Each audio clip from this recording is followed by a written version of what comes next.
Hello hello hello. How are you? कैसे हो आप? શું હાલ છે? की हालचाल? कैसा है तुम्ही?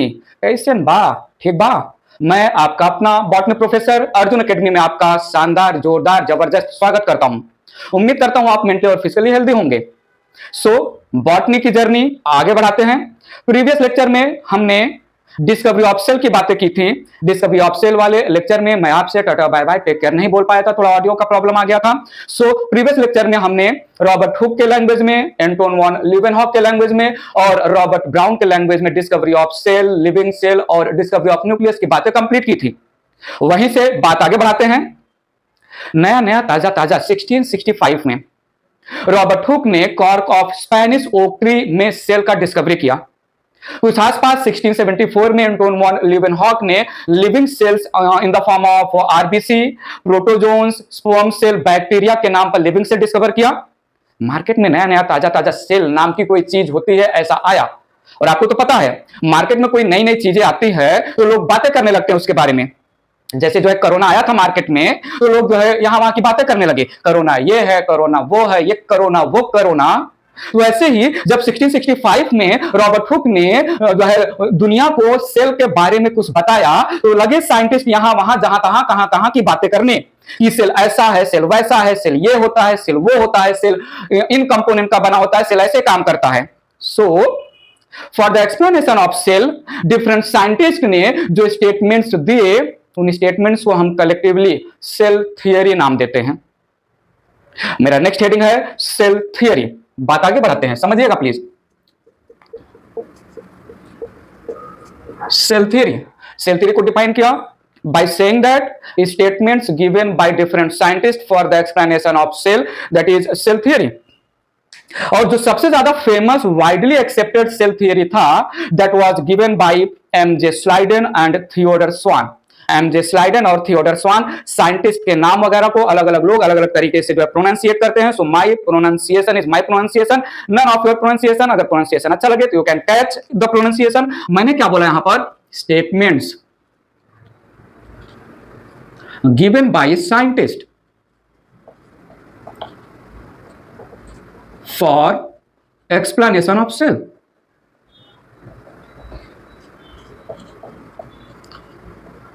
called cell theory and most famous widely accepted cell theory given by M.J. Sliden and Theodor Swan।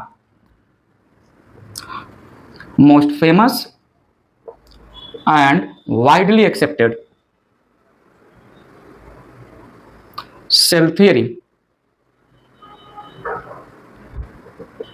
given by Matthias Jacob Sliden and Theodor Swan।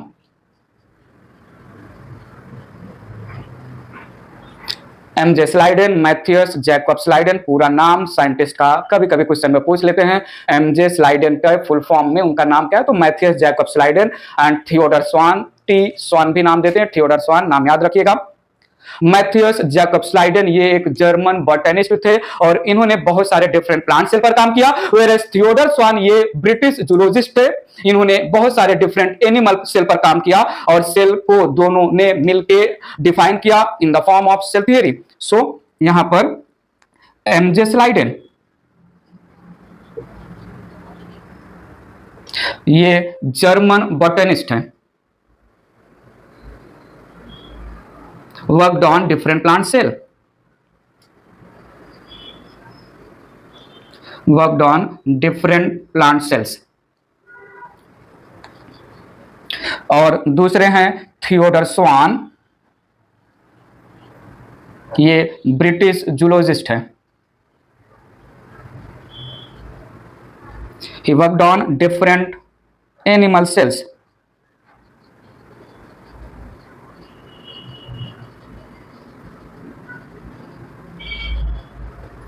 MJ स्लाइडन 1838 में प्लांट सेल पर काम किया, थियोडर स्वान 1839 में एनिमल सेल्स पर काम किया और दोनों ने साथ में मिलकर 1839 में सेल के एक्सप्लेनेशन के लिए widely accepted cell theory propose किया सबके सामने।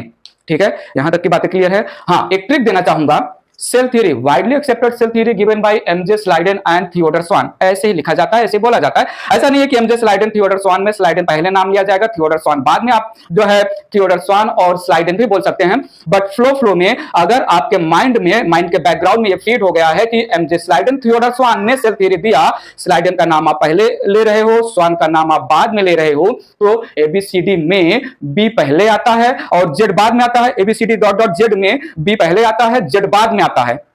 ठीक है, तो स्लाइडेन पहले आए तो स्लाइडेन पहले आए, बी पहले आता है तो स्लाइडेन को हमने याद कर लिया बॉटनिस्ट, और जेड बाद में आता है, स्वान का नाम हम बाद में लेते हैं तो स्वान जेड फॉर जूलॉजिस्ट हो गए। आप ऐसे याद रख सकते हैं क्योंकि क्वेश्चन में पूछते हैं कि स्लाइडेन का जो है स्पेशलाइजेशन क्या था और स्वान कौन से फील्ड में काम किए थे, तो बॉटनिस्ट जूलॉजिस्ट करके आप याद रख सकते हो। ये क्लियर है, बात आगे बढ़ाते हैं थोड़ा सा।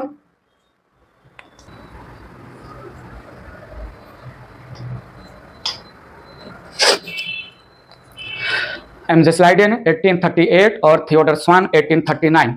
सो MJ Schleiden 1838 and Theodor swan 1839।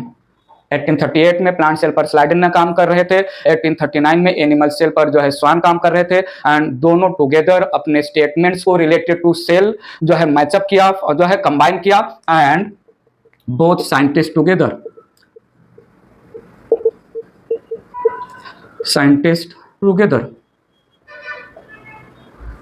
gave cell theory in 1839। 1839 में सेल थ्योरी आया। सेल थ्योरी क्या है? Statements given by Schleiden and Schwann, statement given by different scientist for the explanation of cell. तो थोड़ा सुनिएगा, यहां पर जो है सेल थ्योरी में स्लाइडेन और स्वान ने क्या स्टेटमेंट दिया। स्वान ने जो है, पहले स्लाइडेन का एक स्टेटमेंट लेते हैं।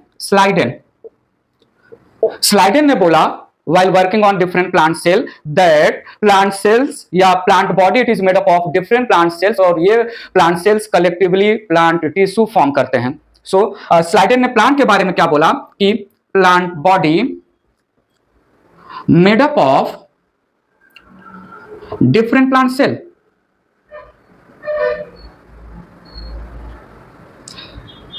all cell together, cells together, not all cell together, cells together form plant tissue। ये स्लाइडेन का स्टेटमेंट था। स्वान ने क्या बोला? स्वान ने बोला कि animal cell, while working on animal cells, Schwann ने बोला कि animal cell it is covered by flexible elastic covering, and that flexible elastic covering of animal cell को स्वान ने सेल मेम्ब्रेन नाम दिया। सो बात अगर आगे रखें स्वान के लैंग्वेज में, तो स्वान ने बोला कि animal cell is covered by, animal cell is covered by flexible elastic cover या कवरिंग, और इसको उन्होंने नाम दिया cell membrane, called cell membrane. Theodor Schwann starting में तो एनिमल सेल पर काम कर रहे थे, लेकिन बाद में इन्होंने प्लांट सेल पर भी काम किया, और इन्होंने ऑब्जर्व किया कि प्लांट सेल में in addition to cell membrane एक आउटर रिजिड हार्ड कवरिंग है, and that is called cell wall. Cell wall is unique character of plant cell, cell wall is absent in animal cell. So cell wall is unique character of plant cell, absent in animal cell. Confuse मत होइएगा कि cell wall के बारे में बात हो रही है मतलब प्लांट सेल के बारे में बात हो रही है मतलब ये स्लाइडेन बोलेंगे, नहीं नहीं नहीं। स्वान बाद में जो है, पहले तो एनिमल सेल पर काम कर रहे थे, बाद में जब वो प्लांट सेल पर काम किया तो plant cell has unique hard rigid covering in the form of cell wall. Schleiden के नाम पर नहीं जाएगा, ये स्वान के नाम पर जाएगा। ये स्टेटमेंट इंपॉर्टेंट है, याद रखिएगा। तो मैंने क्या बोला? मैंने बोला that Schwann laterally while working on plant cells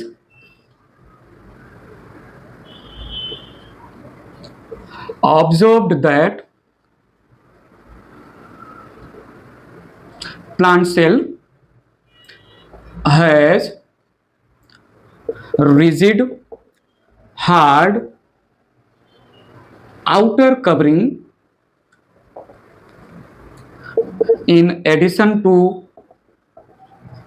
cell membrane called cell wall, and cell wall is characteristic feature of plant cell. Presence of cell wall is characteristic feature of plant cell.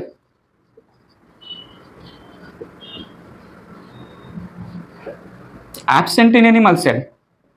Absent in animal cell.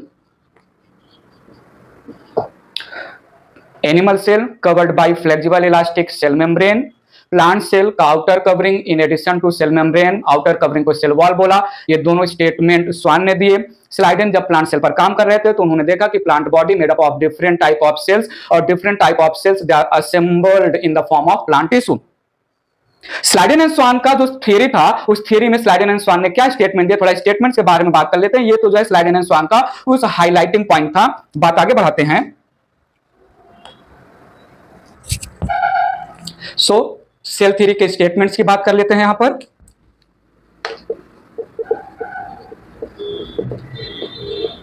पहला statement मैंने लिया Schleiden and Schwann का। Cell theory क्या बोल रहा है हम सुन चुके हैं, that cell is fundamental basic structural and functional unit of life that shows free existence. ये पहला स्टेटमेंट है। तो cell it is fundamental unit of life, cell shows free existence.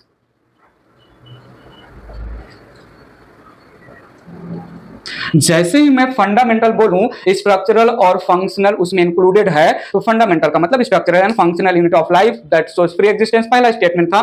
दूसरे स्टेटमेंट की बात करें तो सेल थ्योरी का दूसरा स्टेटमेंट क्या बोल रहा है, that cell is made up of three components. Cell has three main components. First one is plasma membrane, also called cell membrane, also called plasma lemma. Second component is cytoplasm and third component is nucleus. So cell it is made up of three components. Cell has three components. The first one is cell membrane. Cell membrane also called plasma membrane. Plasma membrane also called plasma lemma. Plasma lemma. Second component is cytoplasm and third component is nucleus. Cell membrane का पहला नाम क्या है, cell membrane. दूसरा नाम क्या है, plasma membrane. और तीसरा नाम है प्लाज्मा लेमा। पहला नाम तो सेल मेम्ब्रेन का सेल मेम्ब्रेन ही है। साइटोप्लाज्म में दो कंपोनेंट होते हैं। साइटोप्लाज्म ये क्रिस्टलोकोलॉइडल जेली लाइक सब्सटेंस होता है जिसमें दो कंपोनेंट होते हैं। Pure semi fluid component of cytoplasm को साइटोसॉल नाम देते हैं और इस साइटोसॉल में बहुत सारे सेल ऑर्गेनेल्स सस्पेंडेड होते हैं। तो cytosol plus cell organelle collectively called cytoplasm. तो ये जो साइटोप्लाज्म है it has pure semi-fluid material called cytosol in which different cell organelles are suspended.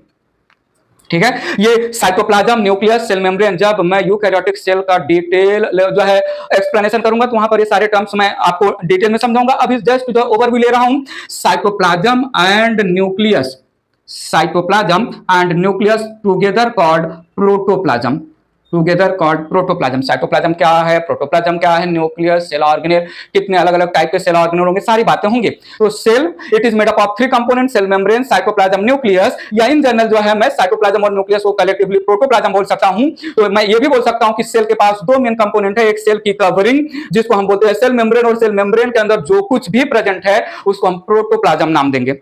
Clear है ये बात। दूसरा स्टेटमेंट, सेल के तीन पार्ट जो है हम बेसिकली इन तीन पार्ट के लैंग्वेज में सेल के कंपोनेंट को याद रखेंगे। ठीक है, बात आगे बढ़ाते हैं। Next statement,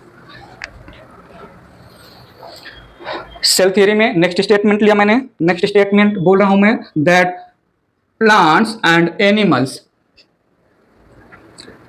and animals are assemble of या results of cell and cell product, cells and cell products. Plant and animals they are result of cells and cell product. Plant और एनिमल सेल से बने होते हैं। ये हम first lecture में definition of cell में यूनिसेलर ऑर्गेनिज्म और मल्टीसेलर ऑर्गेनिज्म के लैंग्वेज में कंप्लीट किया था। सेल प्रोडक्ट का मतलब क्या हुआ? सेल प्रोडक्ट का मतलब हुआ all the biomolecules, all the compound जो सेल सिंथेसाइज करता है, जो growth development of plant and animal के लिए जरूरी है। तो सेल के अंदर बहुत सारे सेल ऑर्गेनेल हैं जो सेल के कंपोनेंट है, और ये बहुत सारे सेल ऑर्गेनेल अलग अलग काम कर रहे हैं, बहुत सारे बायोमोलिक्यूल, बहुत सारे कंपाउंड बनाते हैं, जैसे hormone, enzymes, proteins, carbohydrate, lipid, nucleic acid, और जो बहुत सारे और भी जो है कंपाउंड हैं। सो जो है कोई भी प्लांट या एनिमल वो बना है सेल से, और सेल के प्रोडक्ट जो है प्लांट और एनिमल के ग्रोथ और डेवलपमेंट में हेल्प करते हैं। Enzyme, hormone, protein, carbohydrate, nucleic acid, vitamin और भी बहुत सारे फैक्टर्स ऑल टुगेदर जो है प्लांट और एनिमल के सर्वाइवल, ग्रोथ और डेवलपमेंट में इन्वॉल्व हैं। ये इस स्टेटमेंट का एक्सप्लेनेशन हुआ। बात समझ में आ रही है? पक्का? अरे बोलो तो सही। ठीक है, नेक्स्ट स्टेटमेंट लेते हैं यहां पर, फोर्थ स्टेटमेंट। हाँ, फोर्थ स्टेटमेंट मैं जो है आगे बढ़ाऊं उसके पहले ये वाला बेसिकली स्टेटमेंट स्वान के लैंग्वेज में जाएगा। ठीक है, ये जो स्टेटमेंट है that plant and animals are assemble या result of cells and cell product, ये स्वान के लैंग्वेज में जाएगा। नेक्स्ट स्टेटमेंट मैं लेता हूं कि सेल हैज न्यूक्लियस, सेल के पास न्यूक्लियस होता है, and nucleus has genetic material.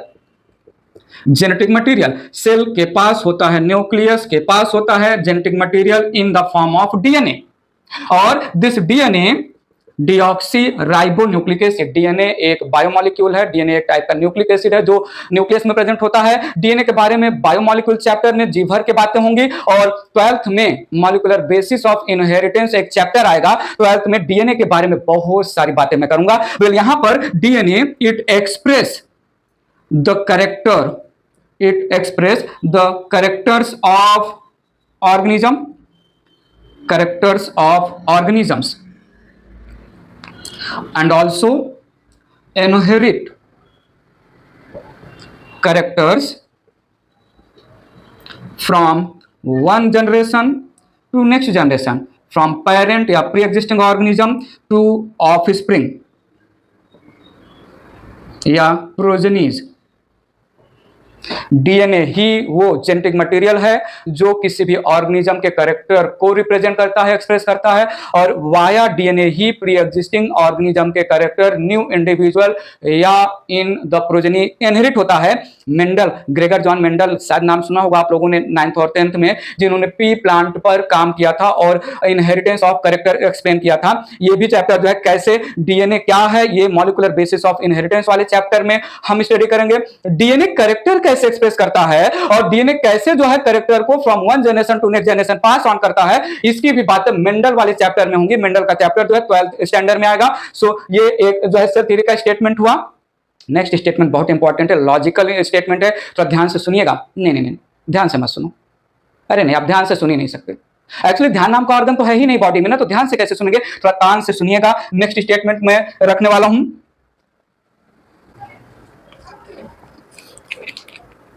Statement number 6 की बात करता हूं मैं। Statement number 6, function of any organism. सुन रहे हैं ना आप? कान से सुन रहे हैं ना? Function of any organism depend on function of each and every cells, function of each and every cell components and coordination among themselves. ये क्या बोल दिया मैंने? बात पकड़िएगा। जो है ऑर्गेनिज्म का फंक्शन डिपेंड कर रहा है सेल के फंक्शन और सेल के कंपोनेंट के फंक्शन पर, और उनके बीच में कोऑर्डिनेशन मस्ट है। कोऑर्डिनेशन अंडरलाइन कर लीजिएगा मन में, बहुत इंपॉर्टेंट जो है स्टेटमेंट है। तो मैंने क्या बोला? Functions of any organisms depend on functions of cell and cell components and coordination among themselves. Coordination main point है। किसी भी ऑर्गेनिज्म का फंक्शन डिपेंड करेगा कि उस ऑर्गेनिज्म में जितने भी सेल्स हैं वो अच्छे से काम कर रहे हैं। जितने भी सेल्स हैं के अंदर जितने भी सेल ऑर्गेनेल है, सेल कंपोनेंट का मतलब है जो है सेल ऑर्गेनेल, साइटोप्लाज्म, सेल के अंदर जो कुछ भी है वो सेल के कंपोनेंट्स हुए। तो सेल के सारे कंपोनेंट्स अच्छे से काम कर रहे हैं, आपस में कोऑर्डिनेटेड हैं, तो सेल का काम होगा, और सारे के सारे सेल्स काम करेंगे तो जो है जाके जो है ऑर्गेनिज्म का फंक्शन कंप्लीट होगा। मैं सेल को स्ट्रक्चरल और फंक्शनल यूनिट पहले ही बोल चुका हूं। तो जो है स्मॉलर लेवल पर काम करने वाला क्रेडिट कौन ले जा रहा है? सेल। बट एक्चुअल में सेल के अंदर जो सेल ऑर्गेनेल्स हैं, जिनको हम सेल के अंदर cell organelles, cytoplasm, enzymes, biomolecules, ये सेल के कंपोनेंट्स हैं। तो सेल के कंपोनेंट्स अच्छे से काम करें, आपस में कोऑर्डिनेटेड रहें, तो जाके सेल का फंक्शन होगा। और सेल आपस में जो है कोऑर्डिनेटेड मैनर में काम करेंगे तो ऑर्गेनिज्म का फंक्शन नॉर्मली चलता रहेगा। सेल के अंदर बहुत सारे सेल ऑर्गेनेल्स होते हैं। Endoplasmic reticulum, Golgi body, lysosome, vacuole, ribosome, spherosome, glyoxysome, peroxisome, mitochondria, chloroplast, nucleus, ये सब सेल के अंदर प्रेजेंट सेल ऑर्गेनेल हैं। इनका इंडिविजुअल लेवल पर अच्छे से काम करना मस्ट है, प्लस आपस में कोऑर्डिनेटेड होना चाहिए, अदरवाइज प्रॉब्लम आ जाएगी। माइटोकॉन्ड्रिया, इसको हम power house of the cell बोलते हैं। ये माइटोकॉन्ड्रिया ग्लूकोज को ब्रेक करके energy in the form of ATP generate करता है।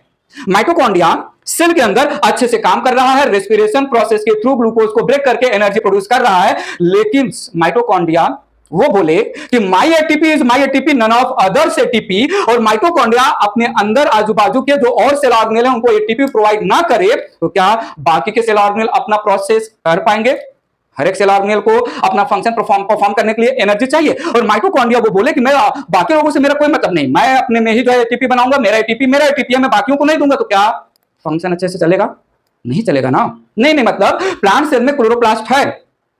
क्लोरोप्लास्ट फोटोसिंथेसिस के थ्रू ग्लूकोज या फूड बना रहा है, और क्लोरोप्लास्ट बोले my glucose is my glucose, I will not give it to others for the purpose of utilisation.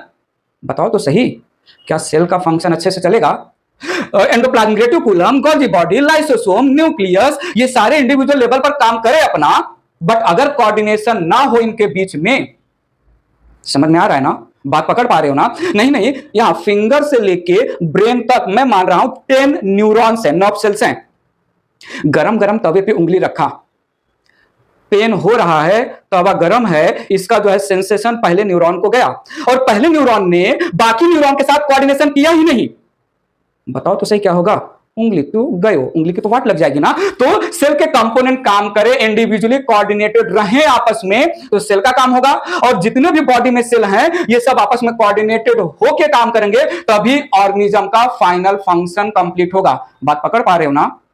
ऐसे थोड़ा हाई लेवल पे बात करें, एलिमेंट्री कैनाल है, एलिमेंट्री कोऑर्डिनेशन की बात समझा रहा हूं मैं।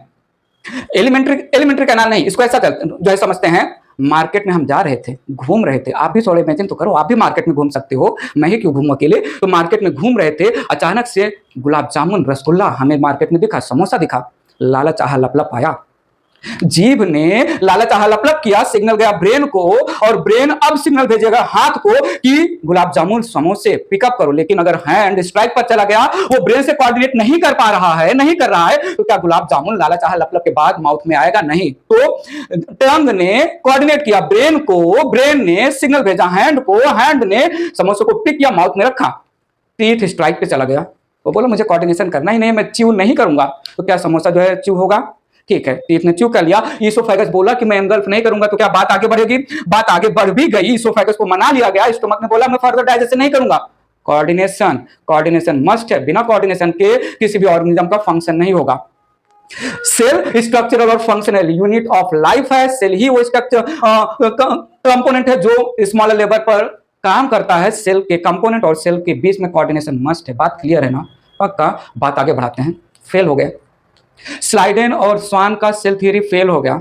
स्लाइडेन और स्वान ये नहीं बता पाए कि नया सेल कैसे बनता है, how new cells arise. So this theory of Schleiden and Schwann, cell theory of Slyden and Swan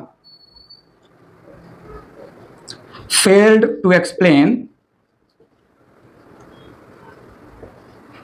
how new cells are formed.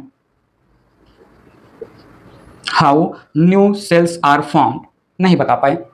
फिर बात आगे बढ़ी 1855 में स्लाइडेन एंड स्वान, 1839 में सेल थ्योरी में सेल के एक्सप्लेनेशन के लिए अलग अलग स्टेटमेंट बोले। सेल थ्योरी कंप्लीट हो गया स्लाइडेन एंड स्वान के लैंग्वेज में। स्लाइडेन एंड स्वान का एक ड्रॉबैक रह गया कि वो नहीं बता पाए नया सेल कैसे बनता है। 1855 की बात है।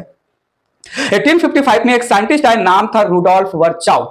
Rudolf वर्चाउ, Rudolf वर्काउ, Rudolf वर्चो, Rudolf, pronunciation अलग अलग करते हैं लोग। सो 1855 में रुडोल्फ वर्चाउ आए और उन्होंने ग्रीक स्टेटमेंट दिया। उनका स्टेटमेंट क्या था? Omnis cellula e सेलुला, omnis cellula e सेलुला। दो तरीके से पूछ सकते हैं क्वेश्चन में, ओमनिस सेलुला ई सेलुला किसने दिया? रुडोल्फ वर्चाउ ने। रुडोल्फ वर्चाउ ने ग्रीक लैंग्वेज में कौन सा स्टेटमेंट दिया? Omnis cellula e सेलुला। सो बात आगे बढ़ाते हैं। यहां पर जो है इन 1855 साइंटिस्ट का नाम है रुडोल्फ वर्चाउ, गेव स्टेटमेंट। स्टेटमेंट क्या था? Omnis cellula e सेलुला। और ओमनिस सेलुला ई सेलुला ये एक ग्रीक स्टेटमेंट है, इसका इंग्लिश मीनिंग निकाला गया तो पता चला कि रुडोल्फ वर्चाउ ये भाई साहब बोलना चाहते हैं all new cells arise from pre existing cell by the process cell division. तो इसका जो है इंग्लिश ट्रांसलेशन हुआ all new cells arise from pre existing cells. All new cells arise from pre-existing cells through cell division. Through cell division. ये statement cell theory में add किया गया।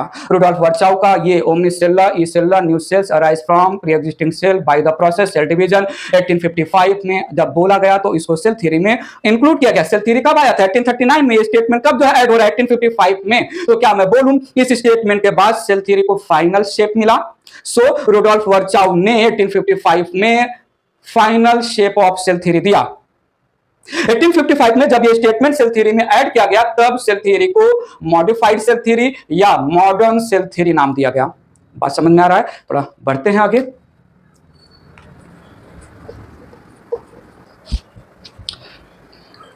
So after the statement of Rudolf Virchow, the cell theory got final shape. Mention कर लेते हैं after statement given by Rudolf Virchow,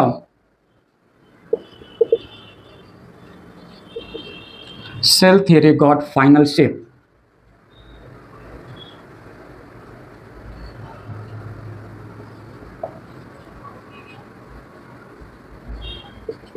Cell theory,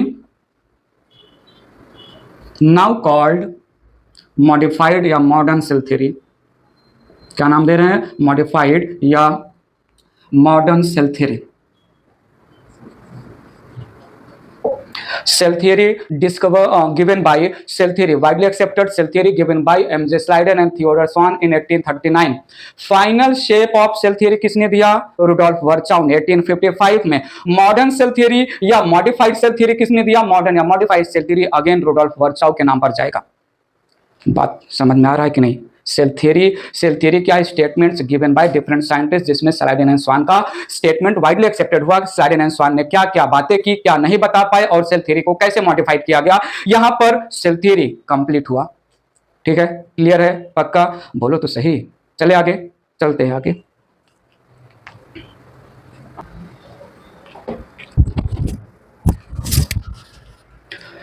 cell theory complete हुआ। Schleiden and स्वान और Rudolf Virchow के language में exception की बातें कर लेते हैं। ड्रॉबैक ऑफ सेल थ्योरी की बातें कर लेते हैं। ड्रॉबैक ठीक है, ड्रॉबैक नहीं, एक्सेप्शन एक में जो है हेडिंग आएगा, exceptions of cell theory. Exceptions of cell theory. Cell theory बोलता है, क्या बोलता है? सेल थ्योरी बोलता है कि सेल, कोई भी ऑर्गेनिज्म हो वो सेल कंपोजिशन श्योरली शो करना चाहिए। अगर सेल कंपोजिशन ऑर्गेनिज्म शो कर रहा है तो उसके पास 3 कंपोनेंट होना चाहिए, cell membrane, cytoplasm and nucleus. Cell theory बोलता है एक सेल के पास एटलीस्ट एक nucleus, not at least, one cell must have one nucleus, not at least, one cell should have one nucleus and organism must be made up of cell. Cell must have 3 main component, जो है cell 3 component का बना होना चाहिए, cell membrane, cytoplasm and nucleus. Virus नहीं मानता। Virus वो बोलता है मैं लिविंग ऑर्गेनिज्म हूं बट मैं सेल थ्योरी के रूल्स को फॉलो नहीं करूंगा। सो पहला एक्सेप्शन मैंने लिया यहां पर वायरस के लैंग्वेज में। वायरस बीइंग लिविंग ऑर्गेनिज्म ये सेल लेवल का ऑर्गेनाइजेशन, पहली बात सो नहीं करेगा। और दूसरी बात, दो ये लिविंग ऑर्गेनिज्म है, इसके पास ना तो सेल मेम्ब्रेन, ना तो साइटोप्लाज्म और ना ही न्यूक्लियस होता है। So virus it is acellular organism, it is acellular organism और यहां पर cell membrane, cytoplasm and nucleus absent होता है। Cell membrane, cytoplasm and nucleus are absent in virus. Virus दो कंपोनेंट का बना होता है, वायरस के पास केवल दो पार्ट होते हैं। वायरस के कवरिंग को हम कैप्सिड नाम देते हैं और ये कैप्सिड प्रोटीन का बना होता है। और इस capsid the protein coat of the virus के अंदर जेनेटिक मटेरियल होगा, दूसरा कंपोनेंट, और वो भी जेनेटिक मटेरियल के नाम पर या तो डीएनए होगा या फिर आरएनए होगा। डीएनए और आरएनए साथ में किसी भी वायरस के पास नहीं हो सकता है। सो एक सिंपल बैक्टीरियोफेज वायरस का ये मैं डायग्राम अगर बनाऊं, सो बैक्टीरियोफेज वायरस क्या जो it is covered by protein coat. So इसके प्रोटीन कवर को हमने कैप्सिड नाम दिया, प्रोटीन कोट, और इसके अंदर जेनेटिक मटेरियल होता है। जेनेटिक मटेरियल के नाम पर अगर मैं इसको बैक्टीरियोफेज वायरस बोलूं, ये डबल स्ट्रैंड डीएनए होगा जो है। सो जेनेटिक मटेरियल, जेनेटिक मटेरियल के नाम पर ईदर डीएनए और आरएनए। सेल थ्योरी में रुडोल्फ वर्चॉव बोल रहे हैं ऑर्गेनिज्म सेल लेवल का कंपोजिशन शो करना चाहिए और सेल कंपोजिशन में तीन कंपोनेंट होने ही चाहिए, cell membrane, cytoplasm and nucleus. Virus बोला हम भी तो ऑर्गेनिज्म है, बट मैं जो है स्लाइडेन एंड स्वान के रूल को नहीं मानूंगा। मेरे पास ना तो सेल मेम्ब्रेन है, ना तो साइटोप्लाज्म है, ना तो न्यूक्लियस है। सिंपल बॉडी स्ट्रक्चर है, असेलुलर लेवल का ऑर्गेनाइजेशन है, जिसमें इसके पास प्रोटीन कोट है जिसको हम कैप्सिड बोलते हैं, और जेनेटिक मटेरियल उसके अंदर होगा इन द फॉर्म ऑफ डीएनए या फिर आरएनए। वायरस, वायरस के बारे में, वायरस क्या है, वायरस के बारे में बायोलॉजिकल क्लासिफिकेशन चैप्टर आएगा। बायोलॉजिकल क्लासिफिकेशन चैप्टर में वायरस के बारे में भर भर के जी भर के बातें करेंगे। वायरस को केवल दो काम आता है, बाकी कोई काम नहीं आता। वायरस ना तो रेस्पिरेशन करेगा, ना ही डाइजेशन करेगा, ना ही एक्सक्रीशन करेगा, ना ही सर्कुलेशन करेगा, अपना एनर्जी नहीं बना सकता, लोकोमोशन नहीं कर सकता, मूवमेंट कुछ नहीं कर सकता। वायरस कुछ भी नहीं कर सकता। दो काम, इसका दो फेवरेट काम है। एक तो होस्ट के अंदर लिविंग प्लांट और एनिमल के ऊपर अटैक करो। लिविंग प्लांट और एनिमल जिसके ऊपर वायरस अटैक कर रहा है वो वायरस के लिए होस्ट नाम दिया जा रहा है उसको। सो host in the form of plant या एनिमल के ऊपर वायरस ने अटैक किया और वायरस होस्ट के मेटाबॉलिक मशीनरी को, वायरस होस्ट के जो है मैकेनिज्म को, मशीनरी को यूज करेगा और भर भर के बच्चे पैदा करेगा। पहला काम तो है वायरस ये मल्टीप्लिकेशन करता है, रिप्रोडक्शन करता है, और वो भी तब करेगा जब ये किसी लिविंग बॉडी के अंदर रहेगा। Outside the body, outside the living body virus मरेला है, वायरस नॉन फंक्शनल है। और दूसरी बात, जिस होस्ट के अंदर इसने अटैक किया, जिस होस्ट को ये यूज कर रहा है, उसके मशीनरी को अपने बच्चे पैदा, बड़ा एहसान फरामोश है। ये वायरस एहसान मानता ही नहीं अपने होस्ट का। वायरस का दूसरा काम है होस्ट को बाद में टपका देना। वायरस ने होस्ट को यूज किया अपने फायदे के लिए, अपने बच्चे पैदा किए, भर भर के प्रोजेनी पैदा किए होस्ट के मेटाबॉलिक मशीनरी को यूज करके, और बाद में जो है होस्ट को मार देता है। वायरस पैथोजेनिक होता है। बैक्टीरिया, फंगस और प्रोटोजोन्स ये पैथोजेनिक भी होते हैं, नॉन पैथोजेनिक भी होते हैं, यूजफुल भी होते हैं, एंटीबायोटिक वगैरह इनसे ऑब्टेन कर सकते हैं हम। लेकिन वायरस केवल और केवल जो है पैथोजेनिक होता है, डिजीज कॉजिंग होता है। तो वायरस के बारे में बहुत सारी बातें होंगी। वायरस एक पहला एक्सेप्शन हो गया। बात आगे बढ़ाएं। Next exception, mature sieve tube. Mature sieve tube it is a cell of phloem, a cell of phloem tissue and mature RBC, red blood corpuscle या red blood cell and mature RBC, red blood cell। Schleiden and Schwann cell theory में बोल रहे हैं कि cell के पास एक nucleus होना चाहिए, एक न्यूक्लियस होना ही चाहिए। मेच्योर आरबीसी और मेच्योर सीव ट्यूब क्या बोल रहे हैं, दे आर इन्यूक्लिएटेड, अन्यूक्लिएटेड सेल होते हैं। मेच्योर आरबीसी और मेच्योर सीव ट्यूब के पास न्यूक्लियस एब्सेंट होता है। पॉइंट समझ में आ रहा है कि नहीं? अच्छा, यहां पर ध्यान दीजिएगा, अगर क्वेश्चन में आरबीसी या इमेच्योर आरबीसी, सीव ट्यूब या न्यूली फॉर्म्ड सीव ट्यूब या न्यूली फॉर्म जो है इमेच्योर सीव ट्यूब की बात करें तो हम ऑप्शन में न्यूक्लियस प्रेजेंट है चूज करेंगे। जब नया नया ताजा आरबीसी बनता है, बोन मैरो सेल बनाता है, जब नया नया ताजा सीव ट्यूब बनता है जो है प्लांट्स में, फ्लोएम टिश्यू का एक पार्ट है, तो उसके पास इनिशियली न्यूक्लियस होता है। Immature newly formed RBC and sieve tube के पास न्यूक्लियस होता है। जैसे जैसे जो है मैच्योरेशन होता है आरबीसी और सी ट्यूब का, due to function sieve tube और आरबीसी में न्यूक्लियस डिस्ट्रॉय हो जाता है। तो क्वेश्चन को थोड़ा ध्यान से पढ़िएगा। क्वेश्चन किसके बारे में पूछ रहा है, मैच्योर या इमेच्योर?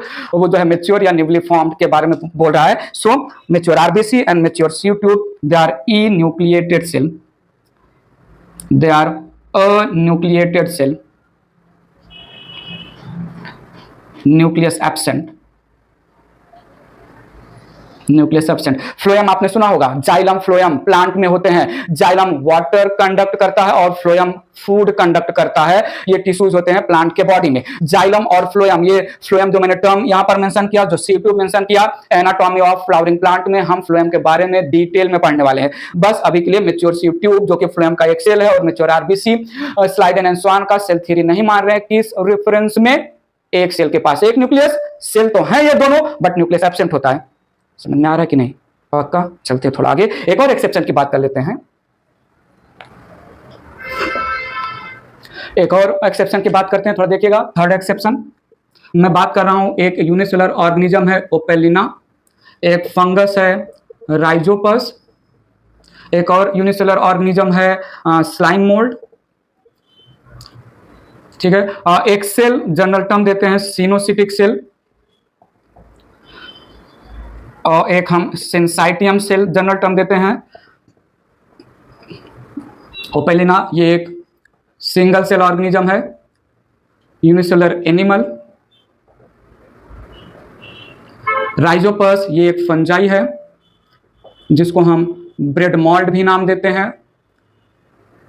राइजोपस का कॉमन नेम ब्रेड मॉल्ड, जो है ब्रेड थोड़ा पुराने हो जाते हैं, उसमें जो है व्हाइट कलर का कॉटन जैसा जो है पैच डेवलप होता है, आप लोगों ने देखा होगा ब्रेड में, जिसको हम राइजोपस बोल रहे हैं। स्लाइम मोल्ड ये भी यूनिसेलुलर ऑर्गेनिज्म है। सिनोसिटिक ये प्लांट सेल के लैंग्वेज में, और सिंसाइटियम ये एनिमल सेल के लैंग्वेज में। ये जनरल टर्म है, इसका किसी से को एग्जैक्ट लेना देना नहीं, ये इन जनरल टर्म है। स्लाइडेन एंड स्वान क्या बोले थे बताओ तो सही, याद आ रहा है? थोड़ी देर पहले ही तो बताया था। स्लाइडेन एंड स्वान बोल रहे हैं सेल थ्योरी में one cell must have only one nucleus, one cell should have one nucleus. लेकिन ये सब क्या बोल रहे हैं? These cells they are unicellular, these structures they represent unicellular structure, but इनके पास एक से ज्यादा न्यूक्लियस होता है। So these all structure have more than one nuclei. Nucleus के प्लूरल को न्यूक्लियाई बोलते हैं। These are multinucleated structure, these are multinucleated structure. एक सेल के पास एक न्यूक्लियस होना चाहिए। ये सब एक ही सेल हैं, लेकिन ये बोलते हैं मेरे पास एक से ज्यादा न्यूक्लियस है। क्या करोगे, मैं भी तो सेल ही हूं, तो ये भी तुम एक्सेप्शन हुए। समझ नहीं? ये जो है राइजोपस के जो है बॉडी को हम माइसीलियम नाम देते हैं। राइजोपस बॉडी फंगस के लैंग्वेज में इट इज कॉल्ड माइसीलियम, और mycelium it is network of thread like structure called hyphae.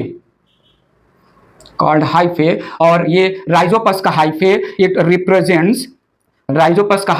Represents, single cell multinucleated structure. Exception है राइजोपस बोल सकते हैं या हाइफा ऑफ राइजोपस। सो यहां पर एक सिंपल रिप्रेजेंटेटिव डायग्राम जैसे अगर मैं बनाना चाहूं तो ये एक राइजोपस का बॉडी हो गया,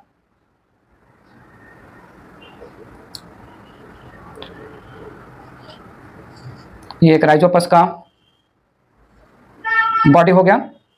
राइजोपस के बॉडी में जो है there is network of hypha, और ये जो नेटवर्क ऑफ हाइफा है कलेक्टिवली कॉल्ड माइसीलियम, और इसके एक सिंगल थ्रेड को हमने हाइफा नाम दिया। हाइफा थ्रू आउट लेंथ एक सिंगल सेल रिप्रेजेंट करेगा। इस सिंगल सेल में कॉमन साइटोप्लाज्म है। ये through out length of the Haifa common cytoplasm है, और इस कॉमन साइटोप्लाज्म में बहुत सारे न्यूक्लियाई सस्पेंडेड होते हैं। So hypha of the Rhizopus represent single cell multinucleated structure. Opalina जो है यूनिसेलुलर ऑर्गेनिज्म है, तो ये एक सिंगल ओपेलिना का सिंगल सेल है और इसके अंदर बहुत सारे न्यूक्लियाई प्रेजेंट हैं। Syncytium cell in general multinucleated animal cell को बोलते हैं coenocytic cell, in general multinucleated plant cell को बोलते हैं सिनोसिटिक और सिंसाइटियम। ये जो है टर्म दोबारा आने वाला है फ्यूचर में, जब मैं सेल साइकिल और cell division next chapter start करूंगा तो वहां पर सेल डिवीजन के टाइम पर जो है सेल डिवीजन, कोई भी सेल दो पार्ट में डिवाइड करता है। पहले तो सेल का न्यूक्लियस डिवाइड करेगा, अपना नंबर बढ़ाएगा, और उसके बाद जो है सेल का साइटोप्लाज्म डिवीजन होता है।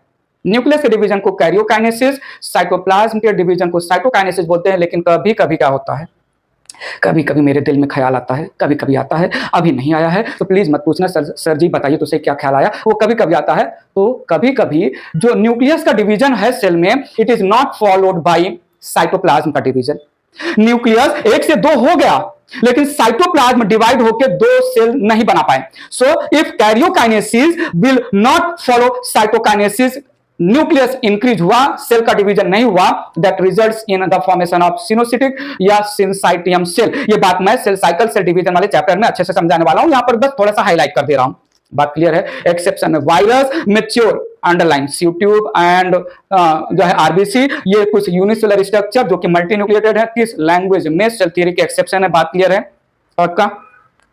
सो cell theory and exception of cell theory इस लेक्चर में मैंने कंप्लीट किया। सच्ची में बोलना आज का लेक्चर समझ में आया कि नहीं, ये वाला लेक्चर क्लियर है कि नहीं, झूठ बोले सफेद कौवा काटे, पक्का क्लियर है। ठीक है, फिर आज के लेक्चर में इतना ही। कहीं पर सेल थ्योरी और सेल थ्योरी के एक्सेप्शन में कोई भी पॉइंट ना समझ में आया हो, बाउंस गया हो, कमेंट बॉक्स में कमेंट करके मुझसे पक्का पूछना, रीजनेबल और लॉजिकल डाउट होने चाहिए। ठीक है, सो अभी के लिए इस लेक्चर में इतना ही। Bye bye, take care, thank you.